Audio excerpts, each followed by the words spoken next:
Estamos com o microfone desligado. Vamos de novo, então. Boa noite a todos e todas. Sejam todos muito bem-vindos, sejam todas muito bem-vindas. 19 horas em ponto, 19 horas, o famoso 7 da noite, no dia 7 de dezembro. Esse ano, não sei quanto a vocês, claro, é sempre uma questão de percepção, mas eu acho que esse ano não dá para dizer que passou voando. Porque ele não passou voando, ele passou se extrapolando, né? E cada mês era uma desgraça, tinha mês que parecia que não ia passar, mas enfim, chegamos a dezembro, primeira semaninha de dezembro, e começamos aqui o nosso já famoso, consagrado mês de dezembro, em que nós trazemos algumas coisas diferentes. Se vocês acompanham esse espaço já há algum tempo, todos os anos nós fizemos no mês de dezembro alguma coisa diferenciada. Alguns anos a gente faz cenários, outros anos a gente faz algum tipo de organização para pensar o ano seguinte. Esse ano vamos novamente nessa perspectiva de cenários, porque 2026 não é um ano qualquer. 2026 é um ano essencial para a história brasileira, é um ano que nós teremos uma eleição, alguns dizem aí muito pegada, muito próxima, enfim, uma eleição que pode transformar a história do Brasil de forma muito direta. Se não fosse todo o resto envolvido, teremos, em princípio, o presidente Lula indo para um quarto mandato e se tornando, talvez, o único presidente da história brasileira. Em tempos democráticos, obviamente, ele já é o único, mas no total, talvez seja o único presidente que tenha atingido essa marca de 4 mandatos, e sendo em época democrática, ainda demonstra mais ainda o valor dele nesse processo todo que nós estamos vivenciando nesse finalzinho de 25, apontando para 26. A gente vai conversar com algumas pessoas que têm muita experiência, muito conhecimento nessas transições, nesses espaços, nessas relações entre o poder político, as relações econômicas, as mudanças de sociedade, como lidar com tudo isso, e vamos conversar com eles nesse mês de dezembro. 4 encontros, 4 pessoas dessa estirpe, deste tamanho, conversando com a gente. Hoje, vocês já sabem, está no card, conversamos com o ministro e deputado Ricardo Berzoini. Já trago ele aqui para nós conversarmos, mas antes, como eu sempre faço, deixa eu pedir para vocês não se esquecerem de se inscreverem no canal. Se inscrevam no 247, façam parte desse esforço, tornem-se membro, você nos ajuda de uma outra forma, né? Não te esquece que esse caminho, esse espaço que conseguimos, que muitas vezes estamos até pautando a mídia monopolista, né? Ele é um caminho que só foi construído pela sinergia que construímos daqui desse lado do 247, desse lado daí, você assistindo, você batalhando, e essa relação não saiu do nada, é um trabalho longo e que a gente conta sempre com o apoio de vocês, e vocês podem contar sempre com a idoneidade e com o profissionalismo do pessoal do 247. Então mantenha essa relação, não te esquece de te inscrever, se você puder se tornar membro, ajuda demais. Quero agradecer aqui demais a Luciana Carvalho, se tornando nova membro, e o Antônio Flávio Lica, e aí o YouTube me ferrou, né? Antônio Flávio Licarian Nogueira, provavelmente alguma coisa assim. Antônio, me perdoe, desde que o YouTube começou a fazer essas brincadeiras de deixar os nomes que a gente colocou, aliás, que ele colocou com os e-mails, né? A gente acaba se perdendo, mas vai aí um abraço, muito obrigado por se tornar membro nisso aí. E se nesse processo todo ainda você quiser ajudar um pouquinho mais, chega lá no canalzinho do Fernando Horta no YouTube, te inscreve também, se torna membro. Nós temos muito orgulho de artesanalmente, quando eu digo artesanalmente é porque a gente não paga as plataformas, né? A gente tem chegado aí a 50 mil inscritos, isso é para nós um feito muito grande também. Então, sem mais delongas, deixa eu trazer o nosso convidado aqui para que a gente possa começar a conversar com ele. Seja muito bem-vindo, Ricardo Berzoini. No antessala aqui, perguntei a ele como é que ele gostaria de ser chamado, e aí eu ofereci a quantidade de títulos que ele já teve, né? Então, ministro, deputado, presidente, foi presidente do PT durante um tempo, e ele, de forma muito honesta comigo, ainda disse: não, me chamar de Berzoini mesmo, que fica bom assim, não nos incomodando. São raras as pessoas que fazem isso. Normalmente as pessoas acabam se valendo um pouco da sua história, o que não acho nada de errado. As pessoas batalharam para estar lá, né? Mas para quem não conhece quem é Ricardo, às vezes eu falei para ele, Berzoini, às vezes as pessoas lhe conhecem pela visão, mas não sabem a tua trajetória. Então, Ricardo José Ribeiro Berzoini nasceu em 10 de fevereiro de 1960 em Juiz de Fora, Minas Gerais, passando a viver em São Paulo a partir dos 6 anos de idade.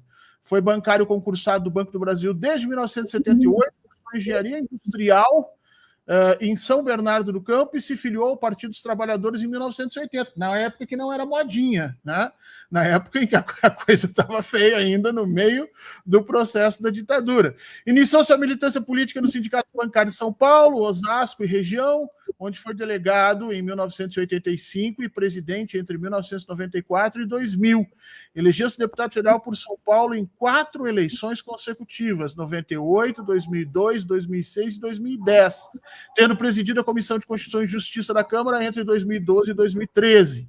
No governo Lula, Berzoini foi ministro da Previdência Social de 2003 a 2004 e ministro do Trabalho e Emprego de 2004 a 2005.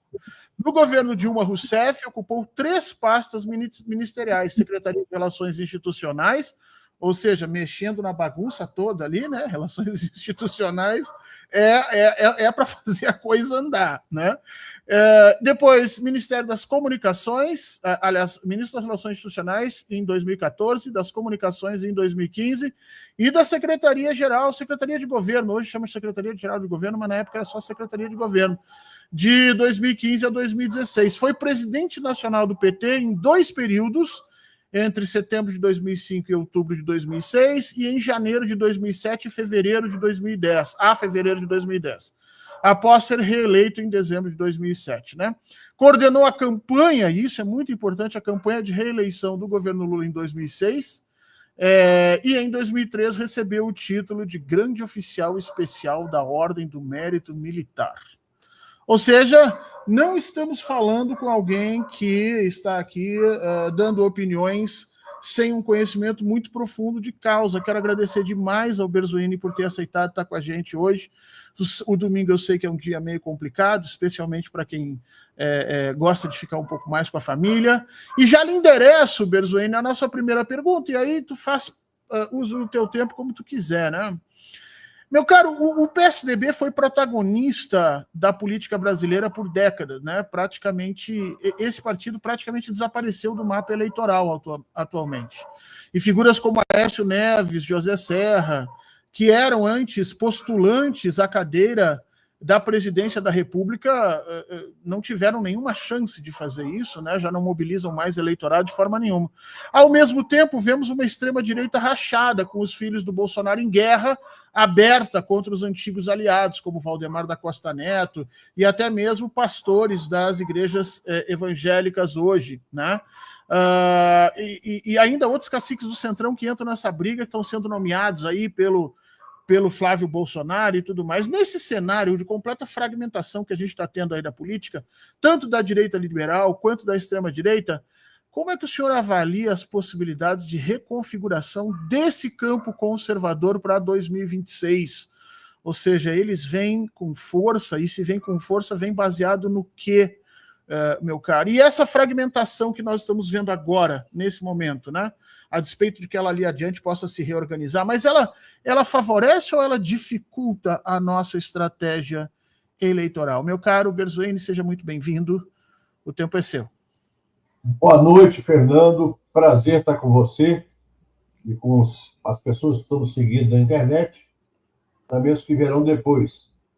É um prazer debater esse tema, porque nós estamos chegando num momento fundamental para o Brasil.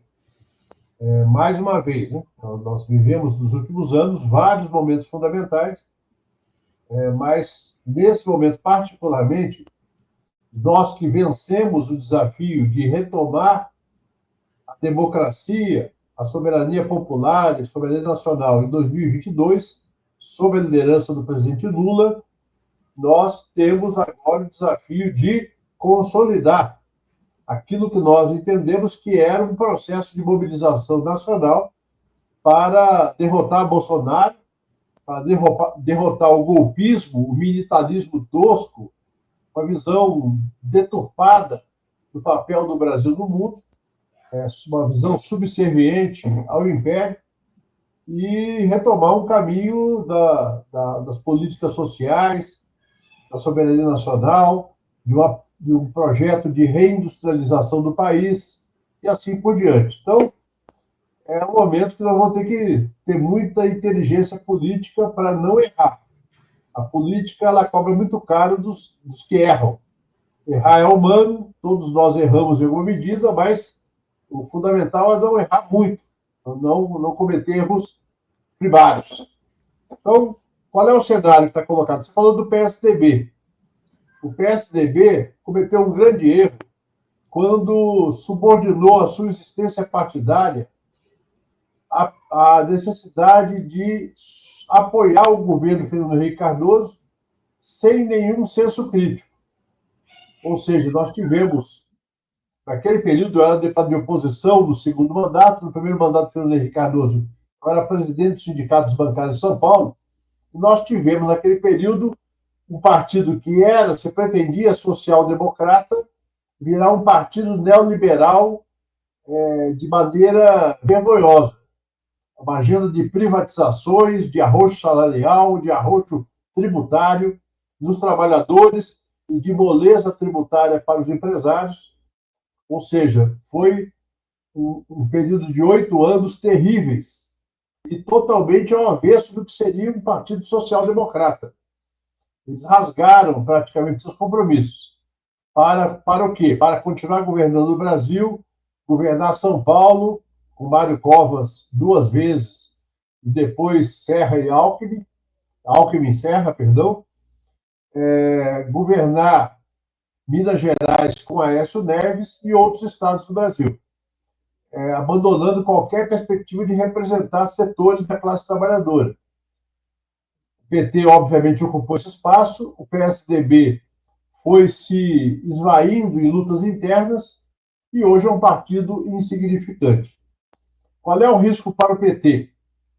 É confundir também o seu papel como sendo partido que tem a obrigação de apoiar o presidente Lula, até pela importância da liderança do Lula, mas esquecer que é um partido que tem programa que não é o mesmo do governo. E ao ter programa, precisa fortalecer sua organização de base para fazer valer esse programa. Um partido como o PT não é forte porque tem muitos deputados, ou tem muitos prefeitos, que hoje nem tem mais, ou tem 4 governadores. Um partido como o PT é forte porque pode ter uma organização de base no meio sindical, no meio popular, mas uma organização real, que responda aos desafios da conjuntura. Nós vimos, na época do impeachment, que a resposta foi muito tênue. Eu estava no governo nessa época. Então, eu faço até uma crítica moderada, porque eu sei da dificuldade que o partido viveu. Mas temos que fazer uma crítica. Nós não tivemos força, depois de tantas realizações, de tudo que foi feito em 12 anos, 13 anos de governo, nós não tivemos força para mobilizar de maneira contundente para barrar o impeachment. Nós não tivemos força para barrar a Lava Jato, para barrar a prisão do presidente Lula. Então, nós temos que fazer uma reflexão. Como é que um partido dos trabalhadores tem dificuldade para debater alguns temas da sua base sindical, por exemplo, e algumas bases sociais? Então, para não me alongar muito, o grande desafio para 2026 é preparar um programa de governo que seja mobilizador. O PT tem que ter o seu programa de governo. E depois, a aliança tem que ter um outro programa negociado com as forças que apoiaram o presidente Lula. Mas o PT precisa apresentar uma proposta que fale da progressividade da tributação, que fale da necessidade de manter o aumento real do salário mínimo, de manter um programa de investimentos pesados na industrialização do país, na infraestrutura nacional, que tenha capacidade de discutir essa questão da taxa de juros, que é uma contradição, porque nós estamos vivendo um governo que tem o Lula na presidência e o Banco Central cometendo esse crime contra o país de transferir bilhões e bilhões dos endividados e do próprio Estado para os rentistas. Então, como é que nós elaboramos isso? Não é a cúpula que vai elaborar. tem que ser uma mobilização de massas. E essa mobilização tem que ser construída de maneira organizada, propondo uma reflexão para dentro do partido, mas principalmente para fora do partido, para dialogar com a sociedade. Deixa eu te fazer duas perguntinhas complementares aqui. Uma, eu vou reproduzir aqui o que o Hussein colocou, né? Muito no caminho do que a gente conversava. Ele pergunta aqui, Berzoini, por que o PT não convida influenciadores progressistas para concorrer a deputado federal? A militância raiz pode somar de 30 a 100 cadeiras? Eu acho que a pergunta do Hussein é mais, inclusive, sobre a renovação, e eu queria te ouvir também isso, mas eu queria dar uma de advogado do diabo aqui. Tu colocasse de forma muito correta que nós não fomos fortes o suficiente para barrarmos o impeachment. E também não fomos fortes o suficiente para barrarmos a Lava Jato, mas a extrema-direita também não está sendo e não conseguiu ser forte o suficiente para salvar os generais, golpistas e tudo mais. E não seria uma característica da história brasileira que as nossas instituições são muito mais fortes do que a nossa democracia? Ou seja, as forças institucionalizadas seguem comandando as coisas, não interessa o que aconteça por baixo, e eu nem aqui estou falando da questão ética. Ah, não, mas nós estamos certos e eles errados. Sim, eles acreditam que eles estão certos e nós errados. O fato é que a nossa institucionalidade, que não é democrática, por mais que agora o STF esteja aí sendo regalado pelo brasileiro como a força que deteve o golpe, a gente sabe que ali não existe um pingo de democracia, são estruturas hierárquicas tremendamente solidificadas, e agora, inclusive, Gilmar Mendes criou uma celeuma aí, criando um novo espaço de blindagem. Eu acho isso muito interessante, porque quando foi no caso da Dilma, o STF não teve esse cuidado de dizer que primeiro precisava se apontar o crime e, portanto, depois o Senado votar. Não, agora, como eles sentiram que a coisa vai ferver para o lado deles, eles se blindaram. Mas não seria isso? Não é por nós sermos uma democracia incompleta que nós acabamos tendo esse problema de nunca o povo organizado conseguir fazer transformação? E aí já entra na pergunta do Hussein. E isso não seria uma característica também, infelizmente, dos nossos partidos que não conseguem fazer renovação? Eu creio que você tem razão nas duas vertentes. Primeiro, é verdade que o Brasil não tem uma tradição de fazer grandes mobilizações. Talvez no momento ápice nós tenhamos tido foi o movimento da direta já. E que perdemos, né? Nós tivemos, naquele período, milhões nas ruas, surpreendendo, inclusive, a direção dos partidos. O MDB, na época, não acreditava em mobilização popular. O PT chamou o primeiro ato em frente ao estado do Pacaembu, compareceram talvez 20 mil pessoas. O Fernando Henrique compareceu para falar em nome do PMDB na época, e a visão deles é que não ia acontecer mobilização. E depois, graças a várias articulações da sociedade civil, nós chegamos ao ápice de ter talvez 1 milhão no Anhangabaú ou na Candelária, no Rio de Janeiro. Fora isso, a campanha do Lula de 89 foi um movimento de massas. As campanhas seguintes já não foram, nem a que ele ganhou em 2002. Em 2002 teve poucos comícios realmente numerosos. Então, é verdade que existe uma aposta na política brasileira de que a mobilização popular é muito difícil. Mas nós temos que apostar, como Partido dos Trabalhadores, apostar justamente no caminho inverso, ou seja, é preciso construir os canais organizativos. A mobilização ela pode ser espontaneísta, mas o ideal é que ela não seja espontaneísta, que ela seja fruto de um enraizamento partidário na sociedade. Quando eu falo que o partido não é forte por ter muitos deputados, é que eu creio que essa visão de que os mandatos são muito importantes acaba enfraquecendo a vida cotidiana do partido. E é importante, respeitando, eu fui mandatário 4 vezes, então não estou criticando os nossos representantes do parlamento, mas é fundamental, por exemplo, quando a gente elege um prefeito, o prefeito não opere para esvaziar o partido. Para que nós, por exemplo, nós temos polêmicas, às vezes, sobre o papel do PT em relação ao governo Lula. Eu acho que o PT pode, sim, com cuidado e inteligência, criticar o governo quando houver a necessidade de demarcar uma posição política, mas não burocraticamente, debatendo na base dos sindicatos, em cada sindicato, em cada instância do movimento popular. Então, existe esse problema. E eu creio que uma das formas de combater isso é voltar a pensar numa forma de organização onde a base tenha voz, não apenas para eleger seus candidatos, mas para decidir o conteúdo dos mandatos e a forma de organização desses mandatos. Eu procurei fazer muito isso quando fui deputado, não é fácil, não é uma tarefa fácil. Muitas vezes há uma cultura no Brasil de eu elejo você e depois você cuida lá da política. Eu já te elegi, já dei meu voto, já te ajudei a se eleger, você quer minha opinião, minha participação. Então é preciso romper com isso. Porque para fazer as mudanças que o PT defende, não adianta apenas eleger deputados.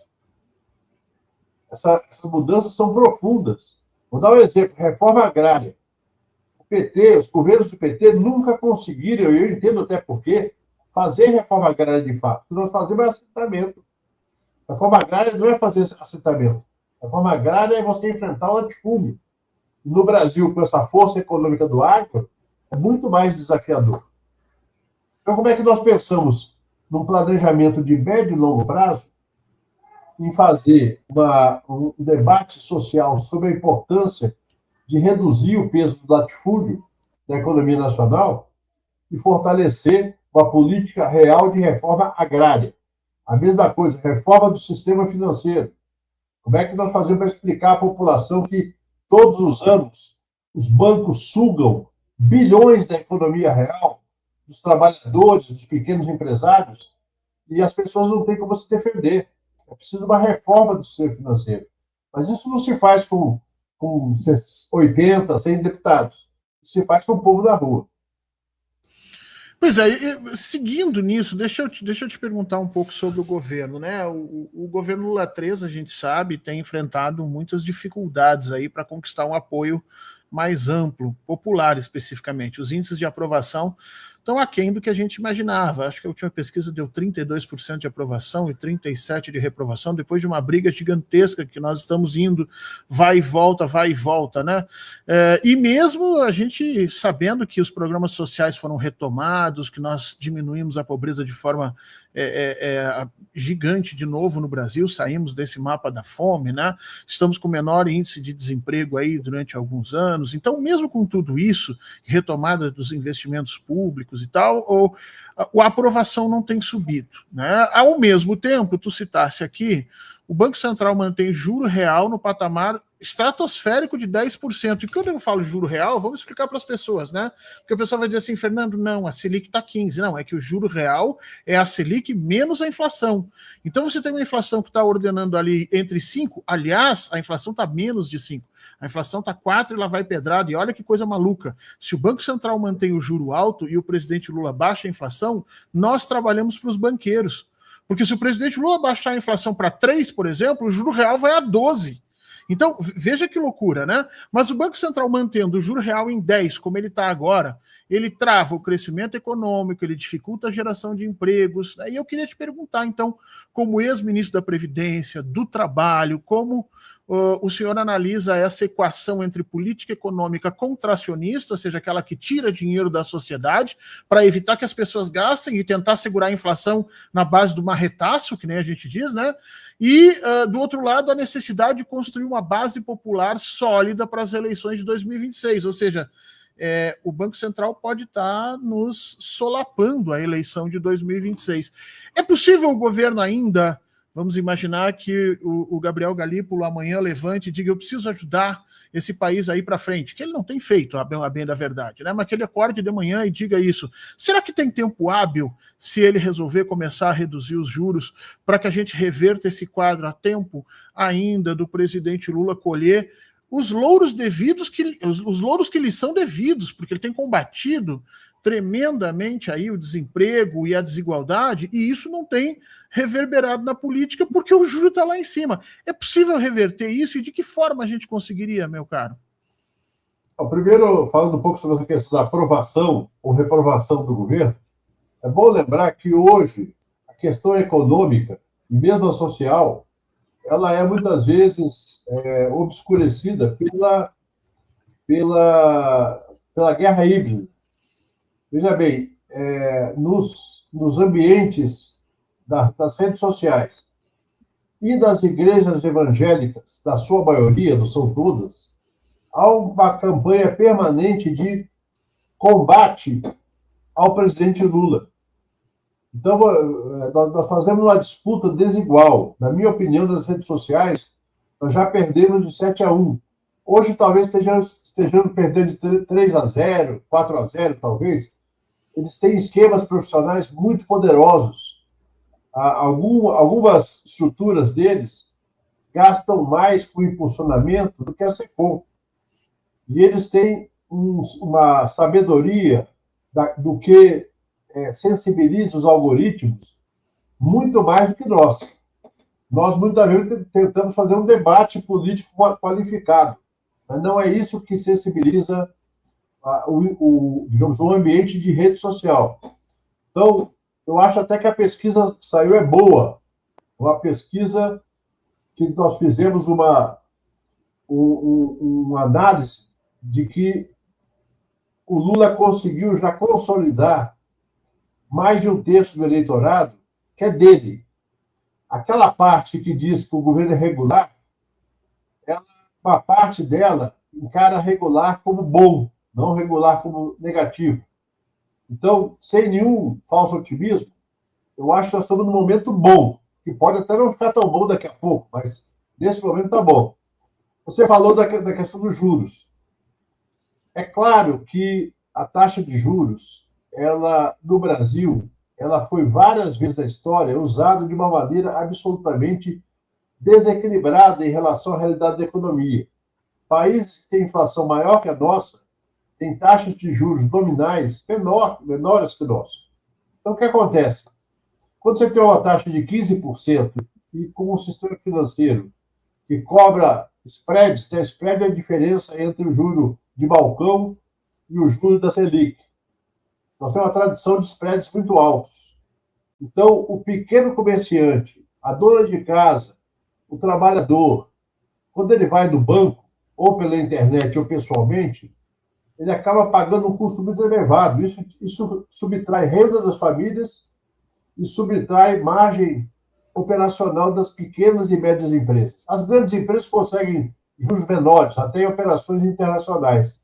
Mas as pequenas e médias empresas e as famílias ficam muito sacrificadas. E aumenta a concentração de renda, porque quem tem dinheiro aplicado no mercado financeiro, além dos banqueiros, são pessoas que têm poupança alta. São grandes empresários, são grandes pessoas que têm herança de família, assim por diante. Então, Fernando, é um problema concreto. E você colocou uma hipótese do Galípolo, de repente, ele mudar. Galípolo é a diretoria do Banco Central. Mudar a sua visão. Eu acho até que esse ano de 2026, o juro vai cair um pouco. Mas vai cair lentamente, de uma maneira que não vai ajudar a economia. A economia brasileira tem hoje um crescimento baixo. Felizmente, há um crescimento maior do emprego, proporcionalmente, porque o governo impulsiona, através do PAC, através dos investimentos em políticas sociais, há um crescimento do emprego além daquilo que nós imaginamos com uma taxa de juros tão alta. Mas eu tenho a preocupação que no ano que vem nós tenhamos um crescimento do emprego menor, justamente no ano da eleição. E isso pode provocar uma sensação de desalento do eleitorado. Felizmente, temos a questão do imposto de renda, que vai propiciar para mais de 10 milhões de pessoas um alívio tributário que vai contribuir para o mercado interno. Mas, na minha opinião, ainda pode ser pouco em relação a esse peso dos juros. Só para te dar uma ideia, nós temos hoje um déficit nominal de 8% do PIB. Cerca de 0,5% é o déficit fiscal, ou seja, aquele déficit do orçamento fiscal. 7,5% é pagamento de juros ou rolagem da dívida. Ou seja, você imagina o rombo que é isso. Eles falam do rombo da Previdência, eles falam do rombo do orçamento, mas o rombo real é o rombo da taxa de juros. E, infelizmente, aí eu acho que o Lula errou, e o próprio ministro Haddad errou, que foi nomear o Galípolo, que é uma pessoa que vem da Faria Lima. Ou seja, se tivesse colocado, por exemplo, o Paulo Nogueira Batista Júnior, nem sei se ele aceitaria, eu tenho certeza que essa discussão sobre inflação e juros seria um pouco diferente.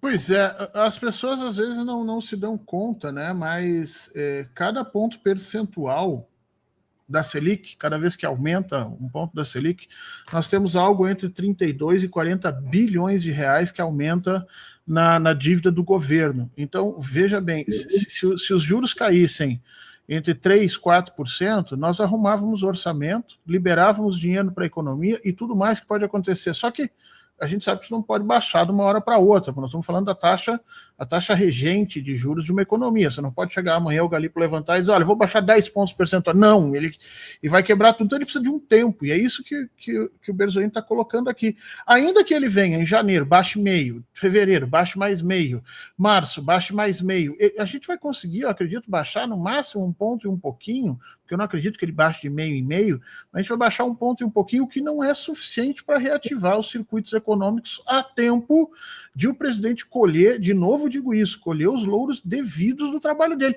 E não é só o presidente Lula, não, é o próprio ministro Haddad, a quem muitas vezes eu endereço críticas por conta das suas políticas, mas a verdade é que tem feito um trabalho hercúleo para, com uma taxa de 15%, manter o processo da economia aquecida. Né? Então a gente tem que entender isso. E ele já mandou recado para o Galípolo umas 2 vezes, inclusive às vezes até formalmente, dizendo, olha, se fosse eu baixava os juros. E o Galípolo de lá vai lá e diz, não, isso não tem nada a ver, não tem evidências suficientes e por aí vai, concordo. Acho que nós temos que rever esse tipo de situação. Deixa eu lhe perguntar, agora vamos para uma outra esfera, Berzolini, vamos falar sobre geopolítica. Todo mundo está vendo aí o retorno do Donald Trump à presidência dos Estados Unidos e isso tem sido marcado por uma postura dele cada vez mais agressiva e invasiva. Ele, por exemplo, essa semana passada, vazou o documento secreto da estratégia norte-americana para o Brasil e a América Latina, e aquilo ali é uma doutrina Monroe duríssima, como era lá no início do século XX. Está ali colocado sem tirar nem pôr, portanto, aquela história do Trump dizer eu gosto muito do Lula e tal, não se verifica internamente na estratégia que foi colocada. Ou seja, a gente espera que mais ali adiante, inclusive 2026, as pressões sobre os países latino-americanos, incluindo o Brasil, aumentem bastante. E aí, considerando a tua experiência nas relações institucionais e o histórico do Partido dos Trabalhadores de buscar uma política externa mais autônoma, como é que o senhor avalia os desafios que o Brasil vai enfrentar ali em 2026, os desafios geopolíticos, e nos anos seguintes? Que margem de manobra diplomática nós, do Brasil, ainda temos frente a esse novo contexto vindo das ameaças dos Estados Unidos? Ou seja, essa história do presidente Lula e o Donald Trump se dizerem best friends, como diz uma amiga minha, BF, que eu fui aprender com meu filho que era BF, que é best friend. Será que isso realmente está nos trazendo alguma vantagem, ou será que isso não está servindo mais para que o Donald Trump se naturalize frente à América Latina usando o presidente Lula? Porque isso está me preocupando. Porque toda vez que ele vai lá e aperta a mão do presidente Lula, ele senta porrada em algum lugar na América Latina e a gente fica meio que de sócio dessa relação. De certa forma, está acontecendo exatamente isso. E aí eu acho que o presidente Lula precisa moderar um pouco algumas expressões. Não há razão para ficar exaltando essa relação quando o Trump, primeiro, não terminou o tarifaço, não suspendeu as sanções da Lei Magnitsky sobre alguns ministros do Supremo e não deu nenhum sinal de investimento produtivo no Brasil. Além disso, tem uma questão política, quer dizer, se de fato se consumar para além do que já está ocorrendo os ataques à Venezuela, como é que fica a posição do Brasil? Parceiro nessa violência toda, A gente acaba virando parceiro nisso. Essa química não era tão química assim, ou seja, é preciso ter uma cautela para entender que o imperialismo é sempre imperialismo. Segundo, que o trumpismo é uma vertente radicalizada em vários aspectos do imperialismo. E terceiro, que Trump não é bobo.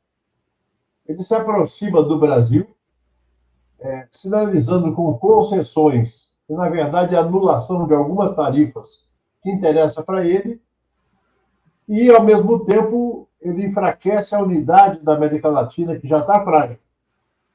Quando nós temos Milei na Argentina, por exemplo, significa que a unidade da América Latina já é, de certa forma, pouco viável.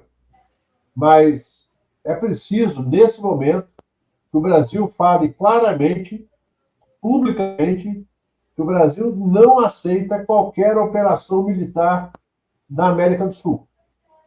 E que nós temos isso daí como uma questão de princípio diplomático, que não é nem questão de ser de esquerda ou não. É uma questão de garantir a soberania dos países do continente e garantir que nós tenhamos algum grau de solidariedade entre os países da América do Sul. Então, você tem toda a razão, nós temos uma situação delicada e que eu creio que o presidente Lula devia reduzir um pouco o entusiasmo com a relação com o Trump. Eu fico com medo, às vezes, Berzoini, de que para o restante da América Latina e também para o Brasil, para uma parte significativa interna, fique parecendo que nós estamos entregando, né? Estamos trocando a diminuição da taxação sobre o café, mas em troca nós estamos permitindo que se façam agressões a povos e países amigos na América Latina, como Venezuela e Colômbia. Eu fico com muito medo que se consolide essa percepção, né? Porque toda vez que você vai lá, aperta a mão, consegue uma redução no tarifa do café, que em realidade serve à economia norte-americana, que está colocando ali. O café brasileiro foi taxado em 20% e a inflação dos Estados Unidos está estourando. E o café é consumo básico de todo trabalhador dos Estados Unidos. Quem esteve lá sabe disso. O cara sai de manhã e passa para comprar o café dele. Então, o meu medo é que a gente esteja trocando isso por pouca coisa e, aos olhos dos companheiros na América Latina, a gente não esteja ocupando esse papel essencial que o Brasil podia ocupar, de ser uma espécie de centralizador, defensor desses espaços da América Latina. Me preocupa muito isso, meu caro. Deixa eu te perguntar uma outra coisa aqui. Agora, oi.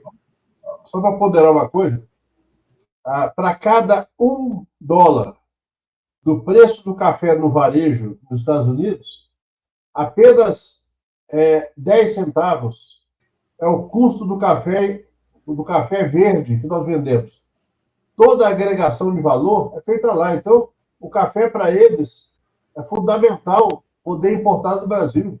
Então, o tarifaço dele no café não é contra nós, embora impacte o Brasil também, mas é principalmente contra a cadeia do café nos Estados Unidos. É um tiro no pé, isso. Eles compram o café da gente e transformam em coisinhas pequenininhas para vender para as maquininhas dele.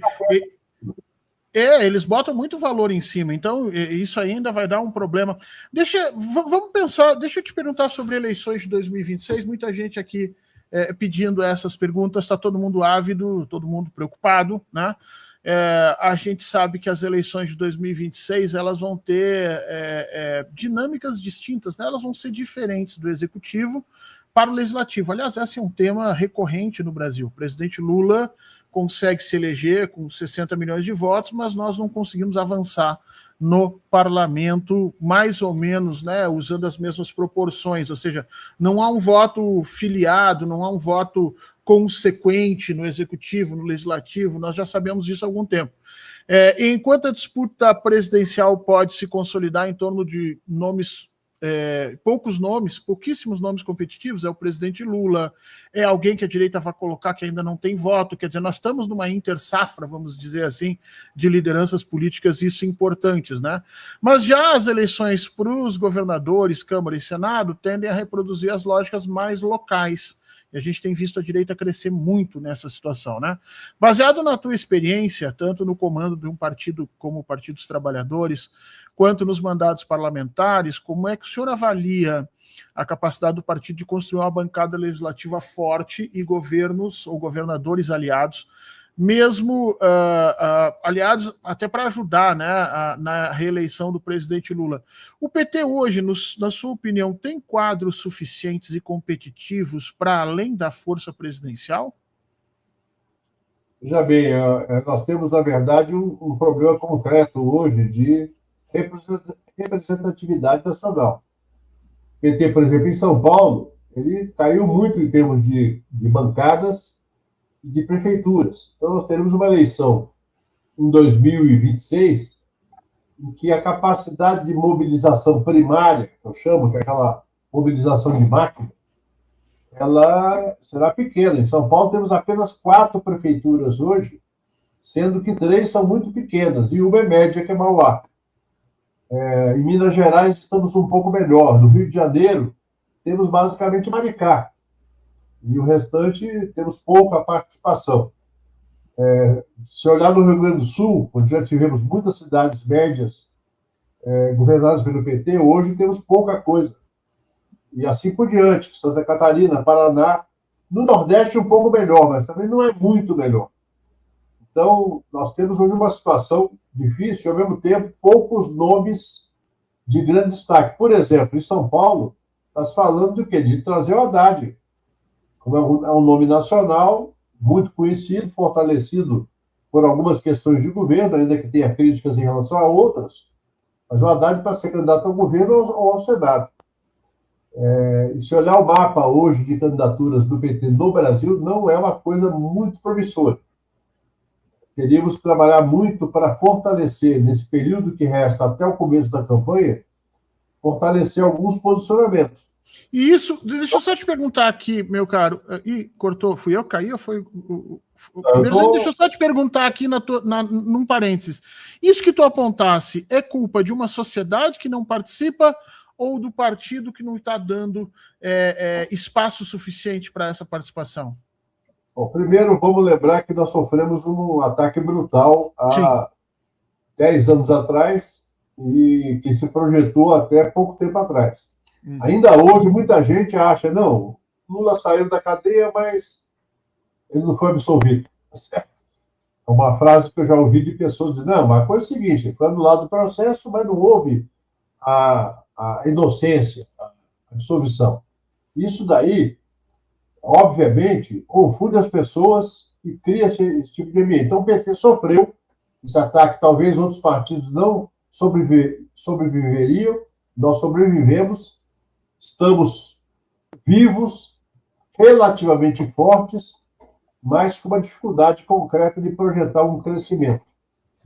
Então, assim, se eu fosse apostar hoje o que vai acontecer na eleição do ano que vem, talvez um crescimento moderado da Câmara e manter a posição do Senado. Não vejo grande capacidade de crescimento. Vou torcer e trabalhar para que haja. Mas, numa análise como nós estamos fazendo aqui, é preciso ser bastante sincero para dizer o que nós estamos observando. Então, qual é o problema concreto? A sociedade é, muitas vezes, desorganizada e desinteressada da política, é verdade. Mas o que nós estamos fazendo para pensar novas formas de organização? Vamos lembrar, o PT nasceu pequeno. Nós nascemos muito pequenos.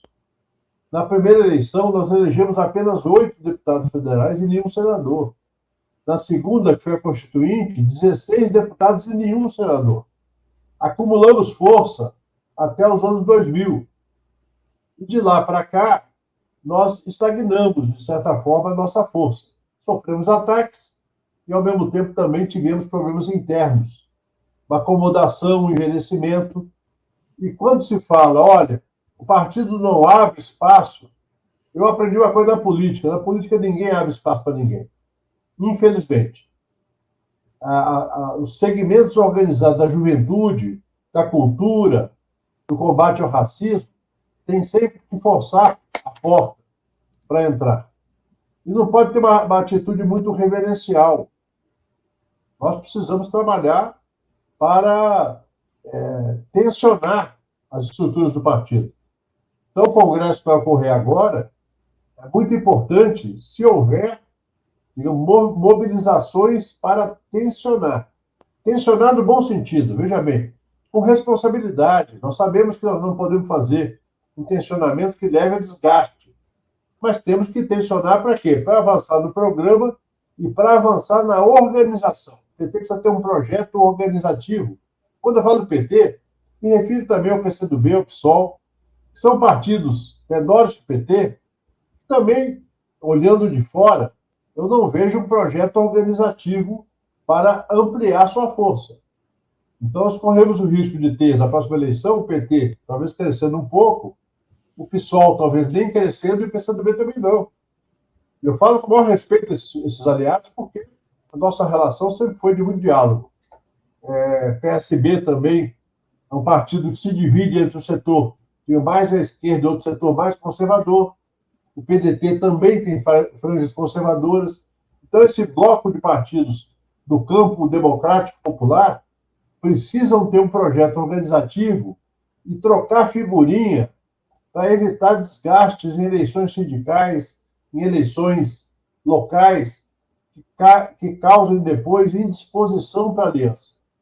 No tempo que eu era presidente do PT, eu dialogando com o Lupe, com o Eduardo Campos, com o Renato Rabelo, nós chegamos a esboçar um arranjo de candidaturas que evitasse muitas disputas do nosso campo. Mas acabou não dando certo, por quê? Porque os partidos têm suas conveniências locais. E, ao ter conveniências locais, perde-se o rumo nacional. Perde-se o horizonte de uma organização nacional para enfrentar essa direita que quer privatizar o Banco do Brasil, a Petrobras, os Correios, que quer normas legais restritivas ao direito dos trabalhadores, que quer reprimir a reforma agrária e assim por diante. Ou seja, na prática temos um problema de organização interna também do partido. Muita gente aqui mandando recados, reclamando das organizações municipais, muita gente reclamando da falta de apoio, mas é como tu disseste, né, Berzoini? Ninguém na política abre espaço, infelizmente. Eu acho que quem abre espaço é o presidente Lula. O presidente Lula tentou uma renovação. Por exemplo, foi ele que filiou a queridíssima deputada Élica Takimoto no Rio de Janeiro, ele que foi lá filiar, quer dizer, ele abriu espaços para esse tipo de situação. Mas há também certos embates internos que precisam ser feitos de forma mais crua, né? Você coloca muito bem quando você diz assim, é preciso não se ter uma postura tão reverencial.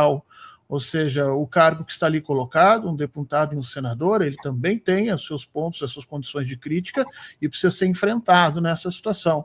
Eu acho que é um pouco isso também, a gente precisa ser um pouco mais aguerrido nisso. Não sei como fazer isso, confesso que isso é mais fácil dizer do que fazer, mas como diz aqui a mina da Conceição, né, que tal renovar a esquerda?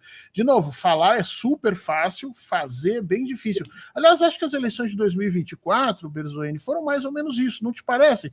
O presidente Lula meio que puxou o freio e diz assim, façam, organizem-se vocês. E aí nós temos uma derrota fragorosa do Boulos em São Paulo, e isso puxou o freio de todo mundo, dizendo, olha, para aí, ainda não temos voto necessariamente, a não ser, né, pela mão do presidente Lula. Quer dizer, me pareceu ali alguma coisa nesse sentido. Não sei se a ti também isso aconteceria. Eu não acho que a derrota do Boulos foi fragorosa, mas foi uma derrota. Ou seja, nós perdemos a eleição no momento em que o governo do Nunes tinha vários problemas de relação com a população, nós não conseguimos explorar. E por que não conseguimos? Às vezes porque nós nem sabemos exatamente aonde a população está mais insatisfeita. Fazer pesquisa é muito bom, mas você estar presente na base, sabendo o que está acontecendo. Eu morei em São Paulo durante muitos anos, na periferia de São Paulo. E você sabia ali o que estava acontecendo, era só circular. Como sindicalista e como depois parlamentar, circular pelos bairros da Zona Sul de São Paulo, para entender o que estava acontecendo, da educação, da saúde, transporte coletivo, do saneamento básico, e poder explorar essas questões. Então é preciso ter a pauta da sociedade real, é o cotidiano. E é com o cotidiano que você enfrenta e se legitima para discutir teses maiores, como, por exemplo, a reforma política, a reforma do sistema financeiro. Você precisa estar presente no local de trabalho ou no local de moradia para se tornar uma referência de fato. Ninguém, como eu falei, ninguém vai abrir espaço para ninguém se não for a partir de uma organização que tensione as relações. Foi assim que o PT se construiu. O PT, quando o PT estava em fase de fundação, a turma do MDB dizia que o PT ia prestar um serviço para a direita, porque dividia a oposição ao regime militar. Nós demonstramos que era possível você investir numa organização partidária mais à esquerda, sem abrir mão de dialogar com os demais setores, com o trabalhismo do Brizola, com o MDB do Fernando Henrique, do Ulisses Guimarães, do Montoro, e com outros setores, com o PSB do Arraes. Nós íamos construindo o PT e dialogando, até o ponto que chegou em 89, o Lula conseguiu ir para o segundo turno. Quando o Lula vai para o segundo turno, ele se torna a referência da ruptura com vários problemas da sociedade. Agora nós somos governo. Tirando o período do golpe do Bolsonaro, nós somos governo desde 2002. Muita gente já nasceu sob o governo do PT. Então, para essas pessoas entenderem que o PT é mudança, é preciso investir em comunicação, organização, mobilização e formação política. Meu caro, falamos muito aqui, batemos muito no PT. Tem gente adorando, tem gente dizendo que a gente está mal. Eu, quando falo do PT com críticas, eu estou elogiando a nossa história. Mas tu tocaste num ponto. É preciso construir uma nova etapa. Não, mas tu tem toda a razão quando tu lembra o ataque que o PT sofreu nos últimos 10 anos, e eu acho que essa tua visão é muito correta. A gente está lambendo as feridas ainda. Fica parecendo que o partido é uma fortaleza, porque o presidente Lula está aí, nós temos quadros como o Haddad, como a Gleisi Hoffmann e tantos outros ali, saudáveis, crescendo, mas nós temos muitas feridas, muitas chagas que foram feitas no nosso tecido institucional. Isso tudo nós temos que tratar, não vai ser em 10 anos, você tem toda a razão nisso. Mas deixa eu te perguntar sobre a direita. Vamos entrar fogo neles também, porque eu estou aqui falando da esquerda.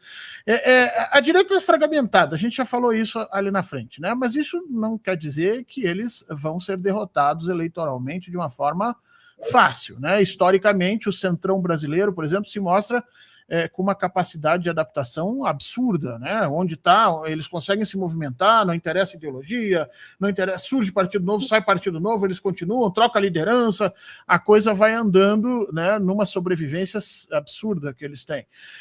Já com a extrema-direita dividida e a direita liberal enfraquecida, é possível que a gente vislumbre uma reorganização desses grupos todos em torno de algum novo nome, ou mesmo uma guinada desses caras ao centro? Como é que o senhor projeta essa recomposição desse campo conservador em 2026? Porque eu imagino que depois da prisão de Bolsonaro, eles precisam se recompor. Não é uma coisa simples, né? Olha, não, vamos fingir que não aconteceu, né?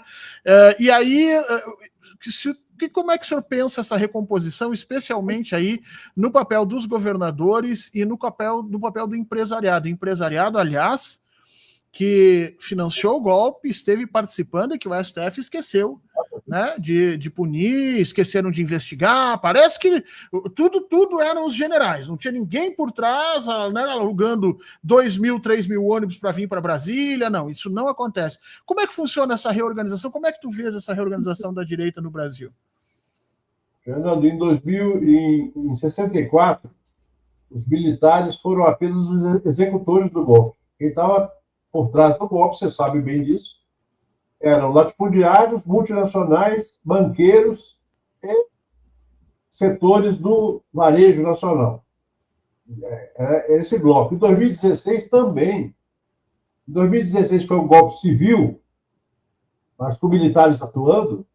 Quem que estava por trás do golpe? A Fiesp, parte grande da CNI, parte grande da CNC, parte relevante da CNA, parte majoritária, e setores evangélicos, que é a novidade que surge naquele período e hoje está muito forte ainda. Nesse momento, nós estamos vivendo a seguinte situação. Eles têm uma divergência sobre qual é a melhor tática. Se é ter um candidato único ou lançar 2 ou 3 no primeiro turno. E com a movimentação que o Bolsonaro fez, lançando o Flávio para ser o candidato dele, que é um lançamento precário, que pode deixar de existir daqui a alguns meses, nós temos de novo esse cenário. Pode ter um candidato do Bolsonaro puro sangue, pode ter um governador tipo Ratinho Júnior, e pode ter ainda o outsider, que eu acho mais difícil que aconteça.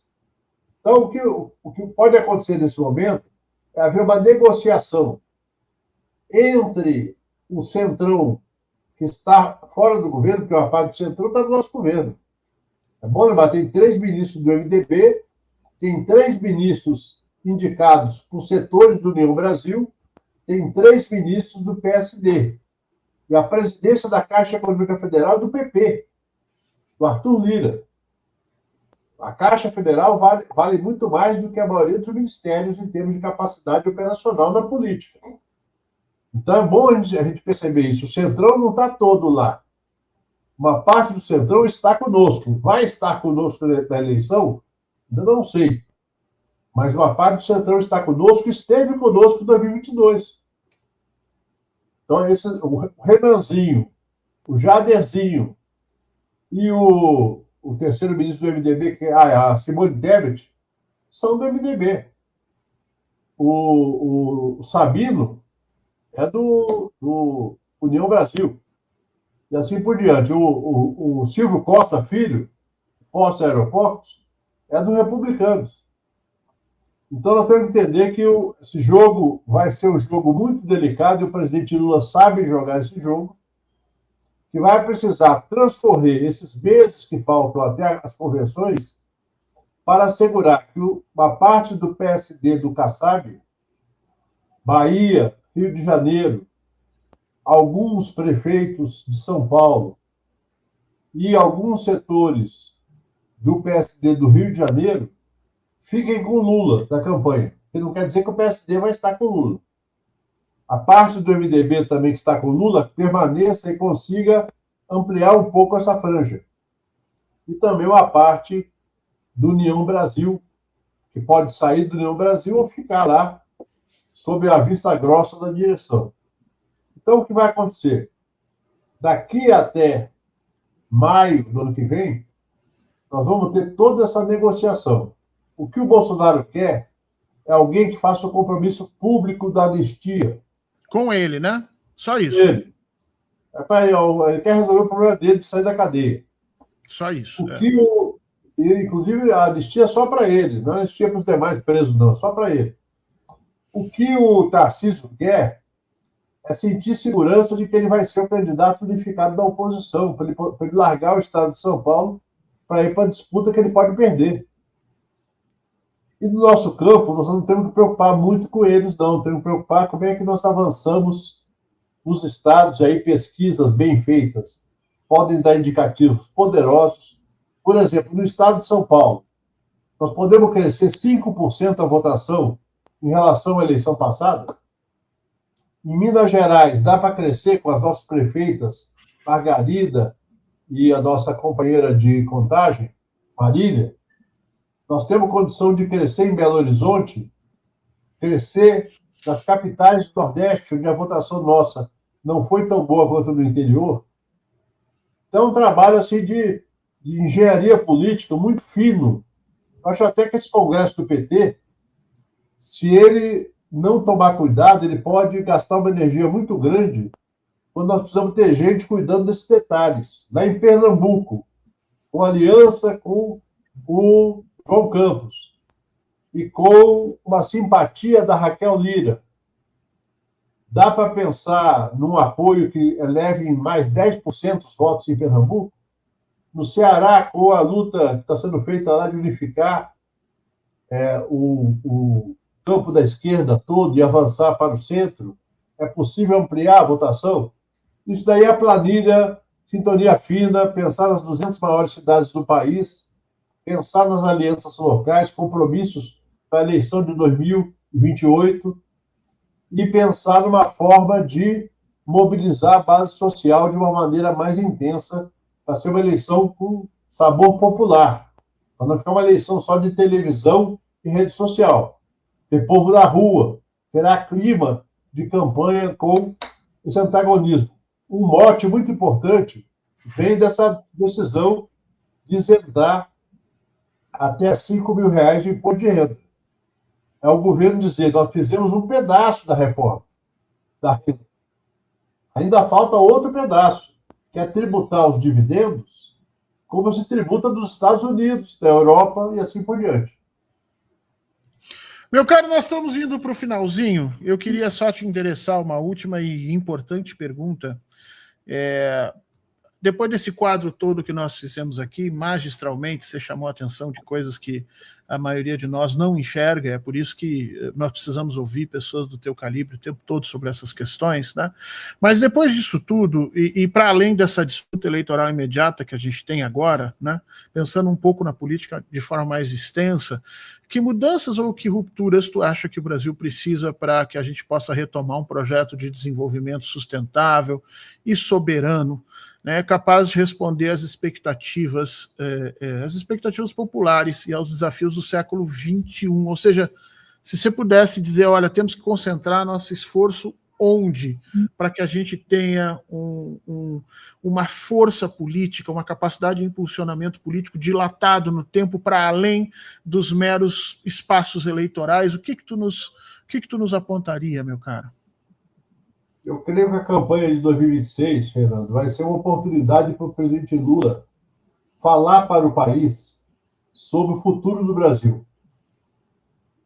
É a última candidatura do Lula. Pode ser até que não, de repente ele vive até os 120 anos aí, nós podemos ter mais dois ou quatro mandatos dele. Mas, potencialmente, no imaginário, é a última campanha com o Lula comandando. Então, é uma campanha que ele pode projetar o seguinte: o que falta para o Brasil ser um país desenvolvido de fato? Nós precisamos aumentar a nossa renda, a renda nacional. Aumentar e distribuir. Aumentar e distribuir significa mudar o patamar tecnológico do país. Nós não podemos imaginar um país desenvolvido que vive à base de soja, minério de ferro, petróleo e milho. O país desenvolvido tem que ser mais Embraer do que agro. Tem que ser mais tecnologia de inteligência artificial e fabricação de chips do que petróleo. Ou seja, o petróleo vai continuar sendo importante por muito tempo. Mas é preciso pensar o seguinte: como é que nós adensamos nossa economia para que a nossa renda média, mal distribuída, né? Infelizmente é muito mal distribuída, mas é uma renda média de 10 a 12 mil dólares por ano. Nós precisamos chegar a 20 mil, 25 mil, 30 mil dólares. Como a Coreia fez, como a China está fazendo, como o Japão fez. Então, para fazer isso, o Lula pode lançar um programa para além do governo dele. Um programa de 20 anos. Um planejamento nacional de 20 anos. E chamar a população a participar e dizer assim: esse não é um projeto da esquerda. Esse é um projeto nacional do povo brasileiro para aumentar nossa renda. Ele pode citar: a Coreia não é governada pela esquerda. A China é, mas os dois têm pontos de contato, que é usar a ciência, tecnologia e inovação a serviço de um projeto nacional de desenvolvimento. E ele pode citar, inclusive, que já nesse governo, com restrições orçamentárias, está sendo feito o plano de reindustrialização, vários investimentos na digitalização da economia. O BNDES está financiando, eu quero elogiar publicamente o Mercadante pelo papel que ele tem tido do BNDES, de falar para o Brasil sobre desenvolvimento e impulsionar esse desenvolvimento com o financiamento de um banco para a história do BNDES. Então, por exemplo, chamar os governadores de todos os partidos, dizer: nós estamos discutindo a eleição, uma disputa eleitoral partidária, mas tem algo maior, que é o futuro do Brasil. Como é que o Ceará vai aproveitar aquela imensa insolação para produzir hidrogênio verde a partir da energia solar? E para ter data centers, a TikTok anunciou lá o investimento de centenas de bilhões em 20 anos no Ceará. Por quê? Porque no Ceará tem sol, e sol é energia elétrica. Como é que nós vamos produzir baterias para armazenar energia solar? Como é que nós vamos produzir mais baterias para que os carros elétricos fabricados no Brasil não precisem importar as baterias? Nós possamos produzir no Brasil. Como é que nós vamos colocar trem-bala, como a China colocou? Trem-bala em 20 anos, em 30 anos, estou falando um horizonte que a gente não costuma pensar. A China faz planejamento quinquenal, mas cada 5 anos é um pedacinho num fio condutor que já tem 45 anos de história. Então, isso me entusiasma para fazer esse debate. O Lula pode, na minha opinião, fazer essa chamada ao Brasil, até para mostrar, há uma disputa partidária, há luta política, mas há um projeto maior que ele se coloca como o proponente, o condutor. Isso daí traz mais voto, obviamente, mas também traz, digamos, um sentimento de pertencimento nacional. E, para terminar, nós precisamos apresentar algo mais em termos de segurança pública. Porque há um problema nacional que vai para além das facções, tem as facções, mas tem uma cultura da violência. O Brasil, só para dar uma ideia para quem está nos acompanhando e quem não sabe, que muitos sabem, o Brasil é o país que tem mais homicídios no mundo. Em termos absolutos. Em termos relativos, nós somos o mais violento dos países que estão em vias de desenvolvimento ou desenvolvidos. Nós perdemos 40 mil pessoas por ano assassinadas, mais 30 mil no trânsito. Além do que está dizendo aqui o companheiro, que é o fim da escala 6x1, que é uma bandeira muito importante, mas é só para quem tem carteira assinada, vamos lembrar. Nós temos um segmento grande que não tem carteira assinada, mas é classe trabalhadora tanto quanto quem tem carteira assinada. Mas eu concordo que a bandeira da jornada 5x2, com redução de jornada, também vai ser muito importante nessa campanha eleitoral. Então, o papel nosso, o papel do Lula, o papel do PT, é lembrar que para ter um país justo para todos, precisa aumentar a renda e distribuir a renda. Senão, nós não teremos um país justo. Ricardo Berzoini, muito obrigado por esse tempo. Nós nos adiantamos bastante, mas foi por um excelente objetivo. Essa tua visão final, ela é realmente abrangente, nos traz para um ponto de convergência que muita gente tem pensado de forma semelhante. É preciso que a gente tenha um projeto nacional de longo prazo, e essas disputas comezinhas estão nos tirando esse foco, e eu acho que você tem toda a razão. O presidente Lula é talvez o único político hoje com uma grandeza, o tamanho, que possa trazer o Brasil de novo para esse rumo das discussões mais dilatadas. E para mim foi um prazer te ouvir hoje, te ouvir sempre. Agradecer demais a tua presença aqui, meu querido, te desejar um feliz final de semana e um feliz ano novo. Eu acho que a gente ainda se vê antes do Natal e Ano Novo, mas já deixando esse abraço para ti, sempre necessário conversar sobre essas questões. Para quem estava com a gente até agora também, um grande abraço, um feliz final de semana, e não te esquece de te inscrever nos canais, não te esquece de seguir o Berzoini lá na plataforma azulzinha, ele está no Blue Sky, vocês estão vendo ali embaixo, está Ricardo Berzoini no Blue Sky, então dá uma chegada lá também, acompanha, porque ele é muito assíduo nas condições que coloca, e é uma pessoa que não tem medo de falar o que pensa. Isso hoje em dia tá bem difícil, principalmente com redes sociais tão agressivas, em que as pessoas fazem corte de tudo a toda hora. Para todo mundo, um grande abraço, um excelente final de semana, e a gente se vê na semana que vem. Até mais. Um abraço, querido.